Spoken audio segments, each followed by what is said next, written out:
Since the early 2000s, Norway has led the Human Development Index and become a benchmark for quality of life.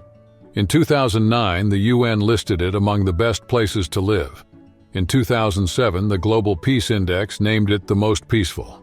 And in 2017, it overtook Denmark in the happiness ranking. That shows up in everyday life: low crime.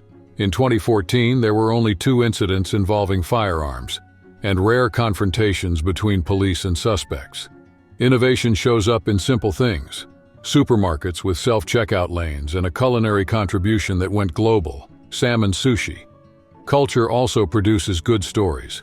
A penguin, Niels Olav, received from the king the title of Colonel-in-Chief of the Royal Guard, a snapshot of the country's sense of humor about certain traditions. Economic prosperity underpins this picture. The Sovereign Wealth Fund, around $1 trillion, follows a clear rule: use only 3% per year to safeguard the future. Even sensitive topics enter public debate without turmoil. The Court of Appeals recognized striptease as an artistic expression, which opened up discussions about taxation and regulation of the sector. And then there's the country's identity itself.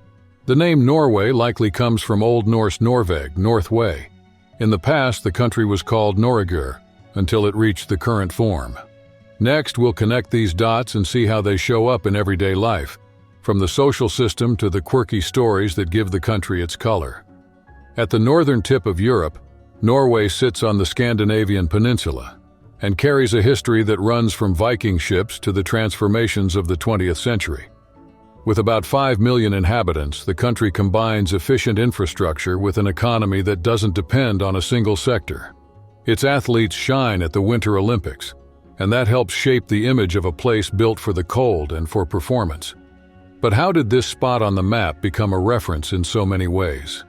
Its recent trajectory runs through Danish and Swedish rule, through diplomatic and military disputes, and through a persistent quest for autonomy. In 1905, the separation from Sweden opened space for a national project that, in the following decades, translated into social progress and growth. The population clusters where the climate allows for a better quality of life. Cities like Oslo, Bergen, and Trondheim lead. Population growth is steady and fueled by immigration, from Europeans from wealthy countries to refugees coming from regions in crisis. The standard of living is high, and it shows even in the prison system, known for betting on rehabilitation, including in maximum security facilities. On the table, seafood rules. Various fish share the menu with reindeer and lamb. Lots of people have their meal with beer, although alcohol is pricey. A bottle can run about 30 reais, and that goes for other drinks too. When people talk about Norway, many think of fjords and snow. But what drives the country goes beyond the postcard image. It's a constitutional monarchy in which the king represents historical continuity, while day-to-day affairs are led by the prime minister. The executive, legislative, and judicial branches operate with strong transparency, and that shows up in citizen participation and in the weight the country carries on global issues like human rights and the environment. In the economy, the gears are diversified. Oil and gas are still important, alongside mining, fishing, and forestry. From there comes an industrial sector that turns natural resources into metallurgy, steelmaking, aluminum, and machinery, and that also invests in cutting-edge technology. Abroad, the maritime fleet is an asset. Shipping and trade support much of the services sector and keep finances steady. Everyday life carries the marks of that setup. Solid banks, efficient logistics, and a lifestyle shaped by nature. Music ranges from heavy metal to jazz. Viking heritage shows up in festivals and symbols, and at the table salmon, cod, bread, and vegetables rule. In sports, winter is synonymous with performance. Skiing and handball have become a way of life. On the streets, the rule is clear and hits the wallet. Speed limits of 80 to 100 kilometers per h on highways, and 30 to 40 kilometers per h in cities. Income-based fines practically wipe out drunk driving. There are cases of heirs paying fortunes for violations. Rush hour is usually around 3:30 p.m. Lots of people grab a snack at work and head home early to take care of the house or train. It's no accident the country has topped maternal well-being rankings, combining low mortality with strong social indicators. And if someone set a time with you, show up on time. Punctuality isn't etiquette, It's part of the deal. Showing up 5 minutes late to a dinner usually flies under the radar. 10 minutes, though, already raises a flag. At work, the bar is higher. Meetings start and end on time.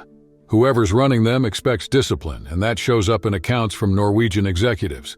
Punctuality there isn't etiquette, it's a commitment. Now notice another trait of Oslo. The sense of safety is so strong that people use their phones on the street, answer messages at the bus stop, and make calls without looking over their shoulder. Walking alone at 11 p.m. doesn't feel like an adventure. It's routine.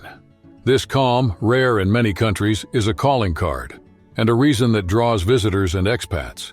There are, of course, trade-offs. The cost of living is among the highest in Europe, noticeable in groceries, transportation, and housing. Even so, some habits stand out. In restaurants, asking for tap water is normal and doesn't cost anything. The water quality is so good that buying bottles doesn't make sense. The usual thing is to fill your glass and keep the conversation going. Public safety numbers help explain the picture. In 2014, Norwegian police fired 2 shots with no injuries. Between 2002 and 2014, there were 2 deaths in clashes with the police, a reality far from what you see in many places. Add that statistic to the culture of respecting other people's time, and you start to see a pattern: clear rules, trust, and a daily life that works. And that's still just the surface of what makes Norway so talked about. Norway has gained worldwide recognition for gender equality. Public policies and the job market advanced together, and that spread into daily life. Sexist attitudes have been losing ground, and the idea of balanced opportunities is already part of the culture. You can see this trait in small habits. In elevators, for example, greetings aren't the norm. Interactions are more restrained. In fashion, the standard is discreet and practical. Flashy consumption doesn't catch on, especially with clothes. The so-called law of Jante weighs in here, a social norm that values the collective and discourages displays of superiority. In other words, showing off isn't well received. On the international stage, the country acts beyond its borders. It's among the largest funders of the United Nations and takes part in missions like Darfur, Afghanistan, and Kosovo.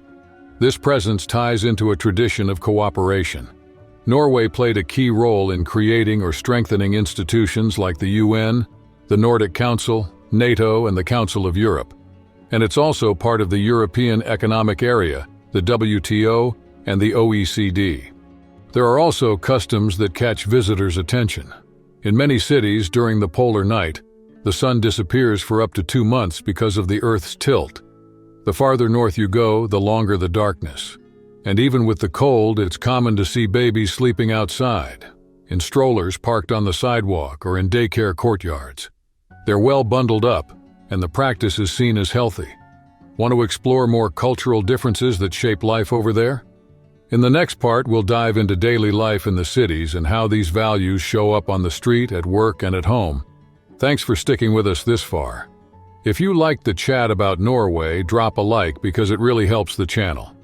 Comment what surprised you most and what curiosity you want to see in the next video. Oh, and if you're not subscribed yet, take a second to subscribe and hit the bell. That way you won't miss the next content. Share it with that friend who loves to travel or dreams of visiting Northern Europe. See you in the next episode. Until then, take care and bye.